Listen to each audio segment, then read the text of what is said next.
నీ వెంటే తరుముతూ ఉంటే అసలు కన్నెత్తి చూసావా నన్ను?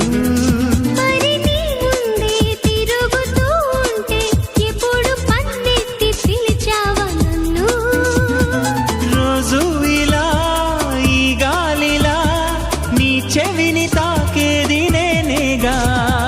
మామూలుగా మాట్లాడక ఈ గాలి గోలేంటి చిత్రంగా. కలుసుకో త్వరగా కలలు నిజమవగా. కళ్ళలో చేరవా